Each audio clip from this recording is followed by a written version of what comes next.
Amém? Amém. Queria compartilhar um pouquinho uma palavra com você e tem um pouquinho a ver com essa questão que eu acabei de falar de Jesus estar sempre conosco, né? Independente da circunstância, independente da situação, Jesus ele sempre está conosco, ele sempre está presente em nossa vida, na nossa caminhada, ele nunca nos deixa sozinho. E foi uma promessa que ele fez, né? Ele disse assim: eu nunca te deixarei, jamais te desampararei, vocês nunca estarão sozinhos. Eis que estou convosco todos os dias, até a consumação dos séculos. Então, Jesus, ele não disse que a nossa vida ia ser fácil. Ele disse que nós teríamos aflições. Então, ele não disse que a nossa vida ia ser mil maravilhas, né? Então, ele falou que nós teríamos dificuldades. Mas ele também disse que ele sempre estaria do nosso lado, que ele sempre estaria conosco. Isso me traz uma palavra, isso me traz uma ideia de que Jesus, ele é disponível. Jesus é disponível. E se vocês viram o título aí da mensagem, está escrito disponíveis, né? Vendo como Jesus lida com o seu povo, né? Vendo como Deus lida com o seu povo, eu consigo perceber um Deus muito disponível. Um Deus que está sempre disponível. Bom, ele não está disponível para fazer aquilo que eu quero, né? Mas ele está disponível para ser quem ele é. Ele está disponível para ser Deus, né? E dentro daquilo que ele falou, dentro daquilo que ele prometeu, ele se faz presente e sempre fiel àquilo que ele disse, àquilo que ele prometeu. Então nós temos um Deus disponível, nós temos um Deus maravilhoso, um Deus que cuida, um Deus que guarda. A pergunta então é: eu também sou disponível? Será que eu eu posso dizer que eu me disponibilizo para Deus da mesma forma que Ele se disponibiliza para mim? Da mesma forma que Deus está disponível, Ele sempre está disponível. Será que nós também somos disponíveis? Será que nós também estamos disponíveis para Deus? Bom, antes da gente entrar bem nessa questão de ser disponível, de estar disponível, eu queria te fazer uma outra pergunta. Queria te perguntar o seguinte: você já quis muito alguma coisa, e só que você não conseguiu por falta de tempo? Você já quis muito alguma coisa e não conseguiu por falta de tempo? Eu acredito que sim. Eu acredito que todos vocês vão dizer que sim. Que já quiseram algo e que não conseguiram por falta de tempo, né? Isso é muito comum. Isso é muito comum. Bom, isso vai nos trazer uma ideia, né? Que a nossa vida ela é feita de escolhas. A nossa vida é feita de escolhas. E as escolhas que nós fazemos sempre com base naquilo que nós acreditamos ser mais importante. Nós sempre escolhemos as coisas que nós julgamos ser mais importantes. Se eu tenho dois compromissos para o mesmo dia e para o mesmo horário, eu vou ter que escolher um dos dois. Concordam comigo? Se eu tenho dois compromissos para um mesmo dia e para um mesmo horário, eu vou ter que escolher entre os dois. E qual que eu vou escolher? Bom, eu vou sempre escolher aquele que eu julgar ser mais importante. Aquele que eu julgar ser uma prioridade para mim. Eu sei que hoje não é a live prioridade, mas talvez vai parecer um pouquinho, né? A live prioridade. Porque querendo ou não, quando a gente fala em ser disponível, estar disponível, né? Quando a gente fala em fazer escolhas, não tem como a gente não acabar falando a respeito do que é prioridade, né? Daquilo que é mais importante nas nossas vidas. Bom, quando a gente acaba falando sobre escolhas, a gente sempre diz assim, que a gente deve escolher aquilo que de fato é mais importante, aquilo que de fato nos traz algo que é mais essencial para a nossa vida, mais importante para a nossa vida. Então a gente sempre diz assim, escolha certo, escolha o que vai te trazer aquilo que vai te edificar, aquilo que vai te fazer crescer. Bom, mas algo que talvez muitas vezes a gente não pare para pensar é que quando eu escolho uma coisa, eu estou também deixando de escolher outra. E quando eu deixo de escolher alguma coisa, eu também acabo deixando de receber alguma coisa. Às vezes a gente pensa assim, se eu escolher tal coisa, eu vou estar recebendo um benefício aqui no momento, um benefício momentâneo. Enquanto que essa outra coisa é mais trabalhosa, mais dificultosa. Então, muitas vezes as pessoas acabam escolhendo essa coisa que vai me trazer um benefício agora, no momento, só que muitas vezes é um benefício momentâneo. E aí ela se esquece do seguinte, aquela escolha que ela deixou de fazer, vai fazer também com que ela perca algo depois. Talvez fazer essa escolha fizesse com que eu tivesse algum sacrifício, que eu tivesse que fazer algum esforço, tivesse que fazer algum sacrifício. Só que muitas vezes eu só consigo colocar na balança isso no momento. Se eu fizer isso daqui vai ser bom aqui, eu vou ter um benefício aqui agora. E se eu fizer isso aqui, tem benefício, mas nossa, agora vai dar um trabalho fazer isso daqui. Quer dizer, as pessoas pensam muito no momento. As pessoas pensam muito naquilo que elas vão receber no momento e se esquecem muitas vezes daquilo que elas vão receber ou deixar de receber no futuro, mais para frente. Bom, eu quero então, vamos entrar na Bíblia, vamos entrar num texto e depois a gente vai conversar mais um pouquinho a respeito disso. Bom, quero que vocês abram aí a Bíblia, a Palavra de Deus, no Evangelho de Mateus, capítulo 22. Evangelho de Mateus, capítulo 22. Nós vamos ler aqui do versículo 1 ao versículo 14. 14 versículos aqui, é uma parábola, tá? Jesus gostava muito de ensinar através de parábolas, eu particularmente gosto muito também, e eu queria que a gente pudesse então entender um pouquinho a respeito dessa parábola, que é a parábola da festa de casamento, a parábola da festa de casamento, que vai nos trazer justamente essa questão, a escolha, as escolhas que eu faço, se eu me deixo disponível para alguém ou não, quais são as minhas prioridades, aquilo que eu priorizo para a minha vida dentro das escolhas que eu faço no meu dia a dia. Então, Mateus, Evangelho de Mateus, capítulo 22, a partir do versículo 1 diz assim: De novo Jesus lhes falou por parábolas, dizendo: O reino dos céus é semelhante a um rei que preparou uma festa de casamento para o seu filho. Enviou os seus servos a chamar os convidados para a festa, mas esses não quiseram vir. Enviou ainda outros servos, dizendo: Digam aos convidados: Eis que já preparei o meu banquete. Os meus bois e animais da engorda já foram abatidos, e tudo está pronto. Venham para a festa. Mas os convidados não se importaram e se foram, um para o seu campo, outro para o seu negócio. Outros, agarrando os servos, os maltrataram e mataram. O rei ficou furioso e enviando as suas tropas, exterminou aqueles assassinos e incendiou a cidade deles. Então disse aos seus servos: A festa está pronta, mas os convidados não eram dignos. Vão, pois, para as encruzilhadas dos caminhos e convidem para o banquete todos os que vocês encontrarem. E saindo aqueles servos pelas estradas, reuniram todos os que encontraram, maus e bons, e a sala do banquete ficou cheia de convidados.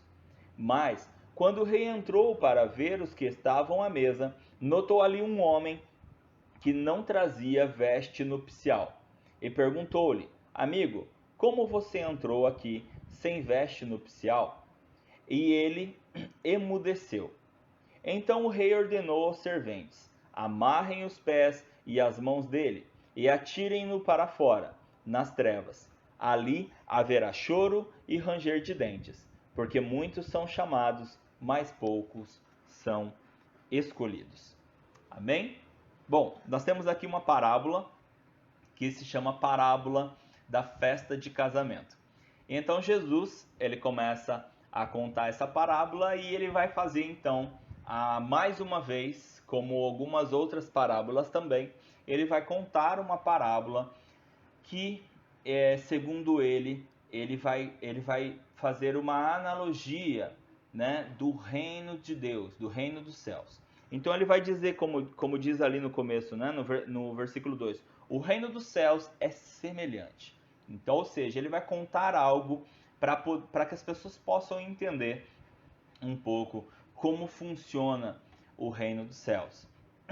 E ali ele vai dizer que é como um rei que prepara a festa de casamento para o seu filho. Bom, nós sabemos que o rei é Deus, né? E o filho é Jesus. Ou seja, Jesus ele está contando uma parábola a respeito dele mesmo, né? Ele está contando uma parábola a respeito dele mesmo, dizendo que o rei, que é o Pai, Deus Pai, está preparando uma festa de casamento para o seu filho, ou seja, para Jesus. E que para essa festa ele chamou os convidados, mas os convidados não quiseram ir, né? Então, aqui nós temos aqui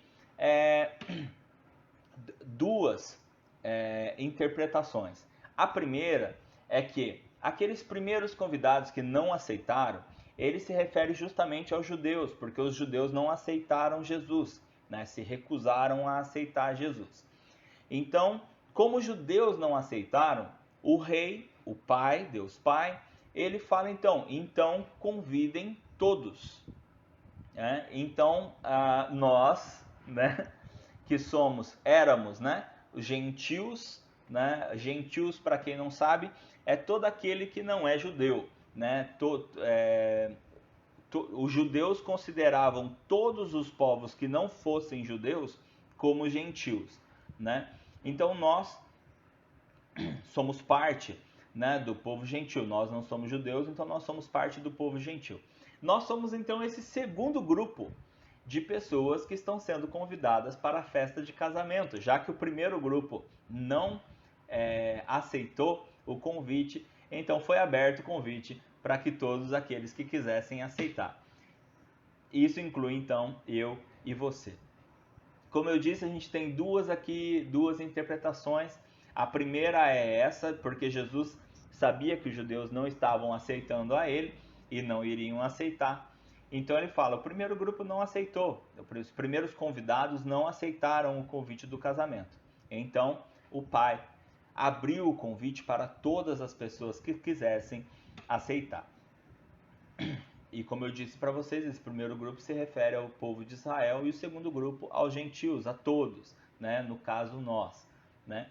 E a segunda interpretação, ela se faz justamente a respeito do casamento de Cristo, né? Ou seja, das bodas do Cordeiro, que é o casamento de Cristo com a sua noiva, que é a igreja, somos nós, a igreja, né? Então essa segunda interpretação ele vai trazer justamente a respeito do arrebatamento, né? Ou das bodas do Cordeiro, que vão acontecer após o arrebatamento, em que aqueles que aceitaram o convite, né? Que aceitaram o convite de Deus para participarem do casamento, ou seja, para serem convidados do casamento de Jesus Cristo, que por sinal é com a noiva, que é com a igreja. Então, esses que aceitaram vão poder participar da mesa. Bom, tem mais um detalhe ali no final da história, é que só entra aqueles que de fato não apenas aceitaram o convite, né, mas também se prepararam para o casamento, né? Como a gente viu ali na história, Jesus diz que o rei observa alguém que não estava preparado para o casamento. Vamos dizer assim, hoje seria o famoso bicão, né? Alguém que tentou entrar no casamento de bicão. E Deus, então, Jesus, através dessa parábola, ele deixa claro, ninguém vai entrar na festa de bicão. Ou seja, ninguém vai entrar no céu de bicão, né? Tem que ter aceitado o convite, tem que ter aceitado o convite, mas mais do que isso, tem que ter sido preparado para poder participar da festa, do banquete, que como a palavra está escrita, já está pronto, o banquete já está pronto, já está nos esperando, né? O Senhor já está nos esperando para poder oferecer um banquete para todos nós lá no céu. Bom, antes que a gente vá para outro texto, eu queria então chamar a atenção para aquilo que eu já tinha falado para vocês no início. A nossa vida, ela é feita de decisões. E uma das decisões que nós precisamos tomar na nossa vida, para que nós de fato possamos caminhar com Deus, é a decisão de sermos disponíveis para Deus. Nós temos que estar disponíveis para Deus. Por que os primeiros convidados não aceitaram o convite, lembram? Eles disseram que eles se recusaram. Os primeiros convidados disseram, a palavra diz que eles se recusaram. Diz que não, um foi para o seu próprio campo, o outro foi cuidar dos seus negócios. Bom, gente, a gente consegue colocar isso perfeitamente nos nossos dias atuais. Quantas e quantas pessoas dizem não para Deus? Quantas e quantas pessoas dizem, não, hoje eu não posso, hoje eu não vou. São convidados. Quantas vezes você mesmo já convidou alguém, né? Vamos na igreja, vamos ouvir a palavra, vamos assistir a live, vamos assistir o culto online, ou vamos lá na igreja, ou vamos em tal trabalho. E as pessoas, eu não posso, eu preciso cuidar de tal coisa, eu preciso fazer tal coisa, né? E aqui diz, né, que algumas pessoas recusaram dizendo, não, eu vou para o meu campo, eu vou cuidar dos meus negócios, né? O que é isso senão escolhas? O que é isso senão tomar decisões? São decisões que eles tomaram, e eles tomaram a decisão de não irem, de não aceitarem, né? Tomaram a decisão de não aceitarem o convite para o casamento, porque eles tinham outras coisas para fazer, que eles julgavam serem melhores, mais importantes, né? E às vezes a gente pensa assim, poxa, mas eles foram chamados para um casamento, para uma festa, para um banquete. Quem recusa isso? Quem que recusa isso? Bom, eu te digo então, e eu te faço uma pergunta. Nós convidamos todas as pessoas para irem para o maior casamento de todos. O casamento de Cristo com a sua noiva, a igreja. Nós convidamos as pessoas para participarem do maior banquete de todos. Não existe um banquete maior e melhor do que aquele que Deus pode nos proporcionar. Não existe. E tem muita gente recusando o convite. Tem muita gente que recusa o convite. Então, por mais que pareça absurdo a gente pensar nessa ideia, né, das pessoas recusarem um convite um convite para o casamento do filho do rei, quem recusaria isso? Bom, eu te digo, muitos estão recusando. Muitos estão recusando. Todas as vezes que eu e você chamamos as pessoas, vamos lá, vamos ouvir a palavra, vamos conhecer Jesus, vamos caminhar com Deus. Todas as vezes que as pessoas dizem, eu tenho tal coisa para fazer, esse dia eu fiz tal coisa, eu fiquei cansado para ir no culto ou para assistir, eu estava vendo outra coisa e acabei perdendo a hora. São decisões que as pessoas tomaram. São decisões que as pessoas tomam todos os dias. Decisões que têm base naquilo que elas consideram mais importantes. Já diz o ditado, se for importante, você não esquece. Você não esquece do que é importante, não é? Então, muitas vezes as pessoas vão dar justificativas e vão dizer alguma coisa ou outra, ou simplesmente vão recusar mesmo o convite. Tudo isso são decisões que as pessoas estão tomando. Decisões de se colocarem disponíveis para Deus ou não. E te digo um pouco mais. Mesmo o fato das pessoas estarem indo na igreja, estarem participando dos cultos, seja presencial ou seja online, nem isso significa que de fato a pessoa esteja disponível para Deus. O fato de você agendar esses dias e esses horários não significa que você esteja totalmente disponível para Deus. Quer ver? Quero compartilhar um outro texto muito conhecido com vocês, que está lá em Lucas capítulo 10, Evangelho de Lucas capítulo 10, a partir do versículo 38. Lucas capítulo 10, a partir do versículo 38. Diz assim, Lucas 10, 38 até o 42. Eu vou ler, diz assim: Quando eles seguiam viagem, Jesus entrou numa aldeia, e certa mulher chamada Marta hospedou-o na sua casa. Marta tinha uma irmã chamada Maria, que assentava aos pés do Senhor, ouvia o seu ensino. Marta agitava-se de um lado para o outro, ocupada em muitos serviços. Então se aproximou de Jesus e disse: O Senhor não se importa com o fato de minha irmã ter deixado que eu fique sozinha para servir? Diga-lhe que venha me ajudar. Mas o Senhor respondeu: Marta, Marta, você anda inquieta e se preocupa com muitas coisas, mas apenas uma é necessária.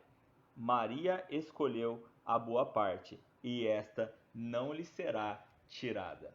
Bom, eu acho que dentro daquilo que a gente já falou, quando a gente lê esse texto agora, ele já é autoexplicativo. Eu acho que eu nem tenho muita coisa para falar, para acrescentar depois do que eu já falei, né? A gente tem aqui então Marta e Maria, que são amigas de Jesus, e então elas hospedaram Jesus como elas faziam de costume, elas hospedavam Jesus muitas vezes, né? E nesse relato, então, demonstra ali, Jesus explica que Marta estava ocupada demais, fazendo muitas coisas, fazendo muitos serviços. Isso é muito comum a gente observar. Muitas vezes você vai visitar a casa de alguém e você vê que a pessoa não para. A pessoa vai de lá para cá, de lá para cá, de lá para cá, fazendo um monte de coisas, né? E isso, muitas vezes, a pessoa está fazendo justamente para demonstrar que ela quer receber bem, né? Só que ela poderia ter se preparado antes. Ela poderia já ter se preparado antes. Ah, mas se não deu tempo? Bom, se não deu tempo, aí a gente precisa entender uma coisa melhor. A melhor forma de receber alguém é dar a atenção para a pessoa. Não é o que você pode oferecer para ela de comer, de sentar, de deitar, enfim, de atrativos.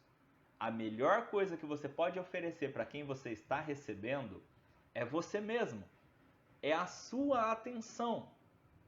O que Jesus queria não era que ela cozinhasse alguma coisa boa para servir para ele comer, ou que trouxesse alguma coisa boa para ele beber, ou que arrumasse um lugar confortável para ele sentar, ou para se deitar, para descansar. Jesus estava falando, ele estava ensinando. A palavra deixa claro que Maria sentou e ficava ouvindo ele ensinando. E isso incomodou Marta, né? Vendo lá Maria, e eu fico imaginando isso, né? Muitas vezes alguém muito atarefado e fica vendo alguém sentado, incomoda.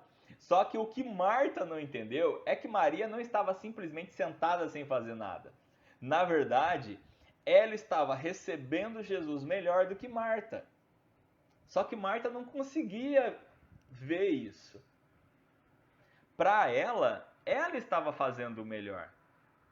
Então, na verdade, não foi simplesmente, vamos dizer assim, uma bronca, uma chamada de atenção de Jesus. Jesus, na verdade, está ensinando Marta. Ele estava ensinando Maria, enquanto Marta não ouvia, porque Marta estava ocupada demais para ouvir. Quando Marta resolveu dar atenção para Jesus, que na verdade não foi muito bem dar atenção, ela foi querer chamar a atenção de Jesus para chamar a atenção de Maria, né? Ali ela, né, por algum momento, Jesus percebeu, é a hora de eu ensinar a Marta, né? Porque Maria até agora estava aqui disponível para ser ensinada, né? Disponível para me dar atenção e ao mesmo tempo para ser ensinada. Agora que Marta está aqui, vamos ver se ela também fica disponível. E aí então Jesus fala para ela: Marta, tudo isso que você está fazendo vai ser perdido. Para o pessoal que anda acompanhando, que vem acompanhando, né, nossas palavras, vão entender muito bem o que eu vou dizer. A diferença entre obras boas e obras más. Quando a Bíblia fala sobre as obras boas e obras más no texto, as obras más na verdade não significam obras malignas, mas sim obras inúteis. A tradução do texto quer dizer isso, obras inúteis. Basicamente o que Jesus está falando para ela, para Marta, é: Marta, a obra que Maria está fazendo é uma obra boa, ela não vai perder isso. Perceberam no final do texto? Jesus fala isso, olha, versículo 42. Mas apenas uma coisa é necessária. Olha, Marta, você está fazendo um monte de coisa, mas só uma coisa é necessária. Maria escolheu a boa parte. Ou seja, a única coisa necessária naquele momento era justamente o que Maria estava fazendo. Porque Jesus falou: Marta, só uma coisa é necessária. E Maria escolheu a boa parte. E isso, olha lá, e esta não lhe será tirada. Ou seja, essa boa parte que Maria escolheu, isso não lhe vai ser tirado. Ou seja, basicamente Jesus está dizendo: olha, Marta, as obras que você está fazendo são obras más, são obras inúteis. Isso aí é perdido. Isso vai se perder, não vai constar. Tudo o que você precisava fazer era me receber, me dar atenção, me ouvir, aprender, crescer, receber. É exatamente o que Maria está fazendo, Marta. E isso, o que ela está fazendo, ela não vai perder. Ela fez uma escolha. E a escolha que ela fez de estar disponível está trazendo benefícios para ela. Está trazendo e vai trazer no futuro benefícios para ela. Aliás, um dos benefícios que ela recebeu foi não questionar Jesus quando Lázaro morreu. Porque quem questionou Jesus foi Marta. A gente já percebe a diferença entre as duas. A gente já vai percebendo a diferença entre as duas. Pelas escolhas que elas fizeram. Por escolherem em estar ou não disponíveis para Deus. E a pergunta novamente que eu faço para você é: você é disponível para Deus? Você está disponível para Deus? Percebam que muitas pessoas se enganam no que é estar disponível para Deus. Marta estava trabalhando. Aparentemente, se nós observássemos assim, com os nossos olhos carnais, se nós estivéssemos lá, estivéssemos vendo Maria e vendo Marta, talvez nós iríamos dizer assim: Marta é mais disponível que Maria. Porque Maria senta enquanto Marta faz as coisas. Enquanto Marta serve, né? Só que na verdade Jesus falou: você precisa ver o momento, você precisa ter discernimento. Me servir nesse momento seria me dar atenção. Porque eu estou aqui para ensinar. E o melhor que você pode fazer é receber nesse momento. Não é me dar nada. Não é me oferecer nada. Além da sua atenção, da sua disponibilidade, para que você possa receber. Você vai ver a diferença no que ela vai receber e no que você vai receber. Isso tem que trazer para as nossas vidas hoje. Se nós estamos disponíveis para Deus. Não apenas nos horários agendados, nas datas marcadas que nós estabelecemos. Porque isso não é disponibilidade. Disponibilidade significa entender o que Deus quer, os propósitos de Deus, ouvir a Deus, porque Ele geralmente vai nos pedir algo que não está gravado no nosso reloginho, que não está gravado na nossa agendinha. Culto de domingo, tal hora. Escola dominical, tal hora. Culto, live de quarta-feira, tal hora. Estar disponível para Deus é ir além da agenda. Pastor, e se nem isso, se nem a agenda eu estou fazendo, então, meu filho e minha filha, se corrija.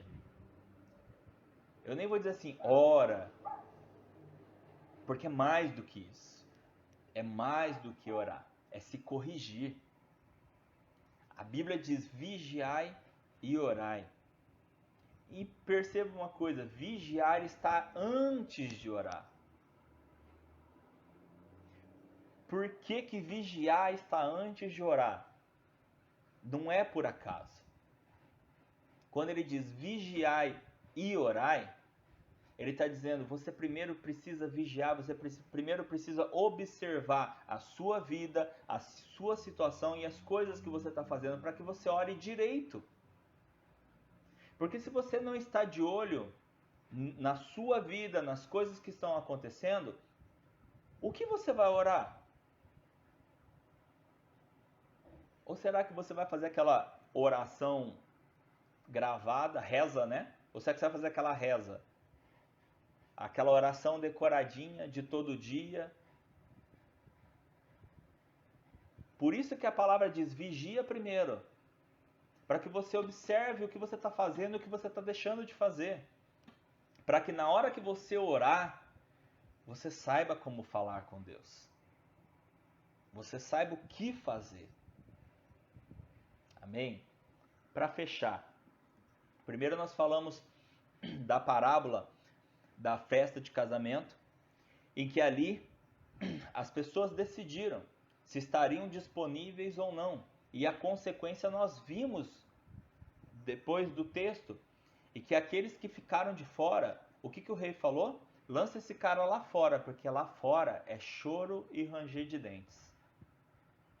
Lá fora é choro e ranger de dentes. As pessoas precisavam decidir vir para cá e se prepararem para estar aqui. Se não decidiram, se não se prepararam, o lugar delas é lá fora. E lá fora é lugar de chorar. Lá fora é lugar de chorar. Infelizmente, muitas pessoas estão escolhendo ficar do lado de fora, aonde se chora, aonde se geme, aonde se range os dentes. Muitas pessoas estão escolhendo ficar do lado de fora. Mas pastor, eu jamais escolheria ficar do lado de fora. Então, talvez você não escolha ficar do lado de fora. Ou você escolheu sem perceber. Quando aqueles homens que foram convidados para o casamento falam assim, não, eu tenho meus negócios para cuidar, eu tenho campo para buscar, para cuidar, eu tenho um campo lá meu para cuidar. Você acha que ele estava dizendo assim, ah, eu escolho ficar fora, no lugar de trevas, no lugar de choro e ranger de dente? Não. Para ele estava escolhendo coisa boa. Mas porque ele não estava observando aquilo que ele estava escolhendo e as consequências das suas escolhas, daquilo que ele estava escolhendo. Amém? Depois nós fomos para Marta e Maria. Ali a história de Marta e Maria muitas vezes confunde muitas pessoas. Não na história delas, mas na nossa própria vida. Em que a gente acha que está fazendo as coisas certas, assim como Marta também achava que estava. Mas precisa parar para ouvir Jesus para entender que não estava. Para entender que de fato ela precisava mudar a forma de pensar, para que ela pudesse mudar a forma de agir. Na verdade, o que Marta precisava era mudar a sua forma de pensar. Romanos capítulo 12, versículo 2, né? Transformai-vos pela renovação da vossa mente. Transformai-vos pela renovação da vossa mente. É necessário parar, é necessário ouvir Jesus para que a gente possa, de fato, ver aquilo que precisa ser mudado, aquilo que precisa, de fato, ser transformado na nossa vida. Então, primeiro, você é disponível, você está disponível, você tem feito as escolhas certas para que você, de fato, tenha os benefícios certos, para que você receba as coisas boas, como Jesus falou, escolher certo, fazer certo, para receber as coisas boas, para receber aquilo que você não vai perder. Assim como ele falou de Maria, olha, isso aqui que ela está recebendo, ela não vai perder, né?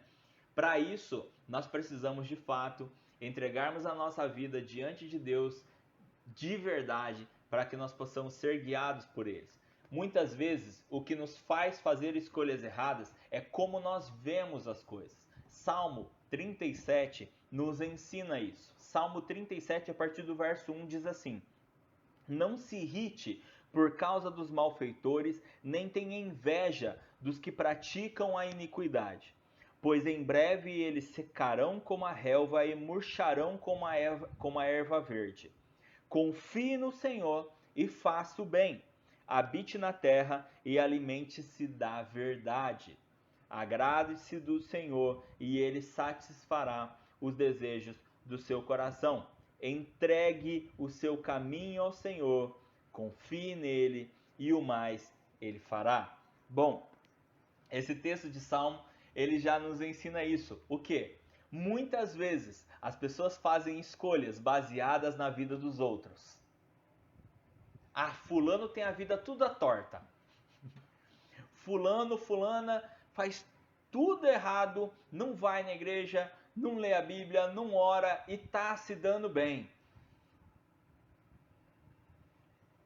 Eu vou dizer uma coisa para vocês. Eu tenho uma raiva dessa frase. Fulano, fulana se deu bem. Porque qual é o conceito de se dar bem? Qual é o conceito de se dar bem? Geralmente, quando a gente escuta essa frase, fulano ou fulana se deu bem, a pessoa está se referindo a bens materiais, a coisas materiais que aquela pessoa conquistou, adquiriu. Você pode observar. Geralmente, quando alguém diz assim, olha, fulano se deu bem, está se referindo a isso. Mas eu te pergunto, como está a vida dessa pessoa? Não o que ela mostra, como está de fato a vida dessa pessoa, aqui dentro e aqui dentro. Como que está? A palavra de Deus nos ensina de que adianta o homem conquistar o mundo se ele perder a sua alma. As conquistas do mundo são perdidas. Nós acabamos de ler no Salmo. Não se irrite por causa, não se irrite nem tenha inveja dos que praticam a iniquidade. Como isso existe? Como as pessoas querem basear as suas vidas e as suas escolhas baseadas na vida dos outros, nas escolhas dos outros. Fulano fez isso e deu certo, eu acho que eu vou fazer também. Fulano nem leva uma vida tão direita e olha, tá se dando super bem. Deixa eu te fazer uma pergunta. Você já parou para pensar com seriedade o que de fato é se dar bem? Segundo a Bíblia, se dar bem é estar dentro do casamento. É estar dentro da palavra. É fazer as escolhas certas. É estar disponível para Deus. Porque você vai ganhar coisas que você nunca vai perder. Já essas coisas que se ganha aqui no mundo são coisas que você vai ganhar e que você vai perder. Como a Bíblia diz, vem e vai. São coisas que passam. As únicas coisas que duram e perduram são as coisas de Deus. A própria palavra diz, tudo passará. Só a palavra de Deus não passará. Tudo passará. A palavra de Deus não passará. Faça as escolhas certas. Escolha as coisas que duram. Escolha as coisas boas. Estou dando o mesmo conselho que Jesus deu. Escolha as coisas boas. As coisas que você não vai perder. As coisas que você vai ter para sempre. Escolha ser um convidado e estar dentro dessa festa de casamento. Para que você não esteja do lado de fora. Escolha ser e estar disponível para Deus. Escolha ser e estar disponível para Deus. Porque são esses e são essas que herdarão o reino dos céus. Porque o reino dos céus é semelhante a um rei que decide fazer uma festa de casamento para o seu filho. E bem-aventurado é aquele que estiver na festa de casamento do seu filho. Bem-aventurado é esse. O último versículo dessa parábola é um dos textos mais conhecidos da Bíblia. Porque muitos são chamados, mas poucos escolhidos. Muitos são chamados para o casamento, mas poucos decidiram ir. Poucos decidiram aceitar o convite e se prepararem para estarem prontos para o casamento. Seja um desses, em nome de Jesus. Amém? Amém. Vamos orar.